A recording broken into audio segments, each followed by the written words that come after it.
coming today. I agreed with everything you said, Major.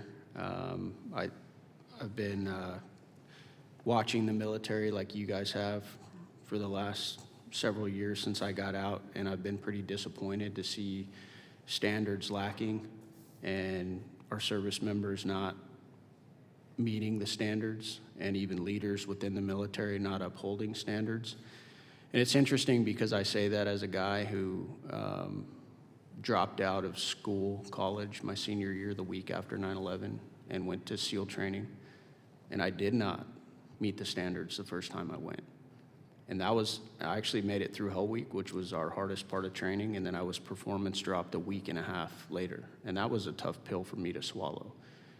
And I remember I went to an academic review board where they said, young man, you're obviously tough, but you're not meeting the standards. You failed to run, you have failed to swim, you have failed an O course, and we want the best of the best here, and you're not meeting up to it. So I had to go out to the fleet for 2.5 years.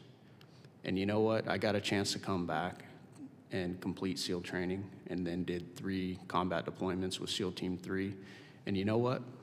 I'm glad that they didn't let me pass, because I want that organization to be the best fighting organization on the planet. And that's one thing that I respect about the Marine Corps. I've got a little brother who's a Marine, went to the Naval Academy, flew Cobras and Super Cobras, and I hope we do our job as lawmakers in making sure that these standards remain high. And I don't care that we're moving towards a more technologically based military. What you said, Major, and what you said, Dr. Shore, is absolutely true. There are going to be things that technology and machines just cannot do. And having higher physical fitness standards really do equate to how you react and the amount of stress that you can handle in combat. And not because I want to make this partisan, but I listened to my colleague, Mr. Subramania, say, he quoted in his opening statement, "We want the most capable people." That has not been the case. I have a memorandum right here by the, from the Air Force. This is Washington, D.C., Department of the Air Force, the 9th of August, 2022, and it starts off, diversity and inclusion are an essential part of our society and key to the success of any organization. As such, it is imperative that the composition of our military services better reflect our nation's highly talented, diverse, and eligible population, which mirror some of the things that my colleague said. This memorandum updates Department of the Air Force officer applicant pool goals broken down by race, ethnicity, and gender. Critically, it also continues our progress towards achieving a force more representative of our nation while leveraging that diversity to enhance the Air and Space Force ability to deter and, if necessary, deny our nation's competitors. And then it goes through and gives the percentages of officers they want who are white, Black, Asian, Native American, Hispanic, Latino, and so on and so forth. And then in this next chapter, you are directed to develop a diversity and inclusion outreach plan aimed at achieving these goals no later than 30 September 2022. In addition, you will report annually on your progress outlining those initiatives your organizations are undertaking to enhance officer applicant pool diversity and inclusion.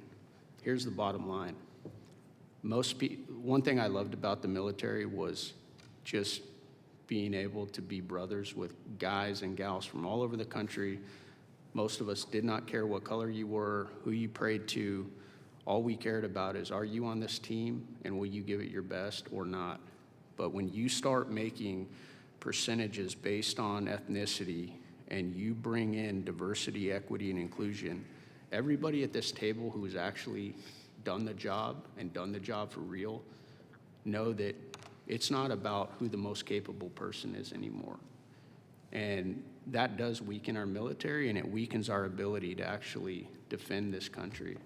And so I hope the military continues its proud tradition of meritocracy. and making sure that the standards are upheld and that the best of the best, regardless of what their color, where they came from, or who they pray to, continue to be elevated and that system is defended.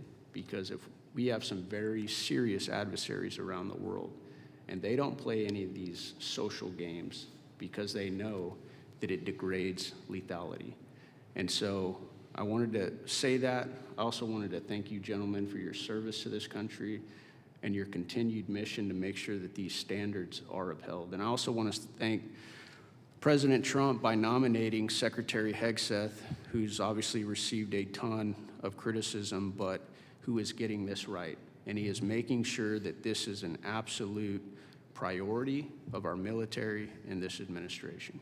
Thank you, and I yield back.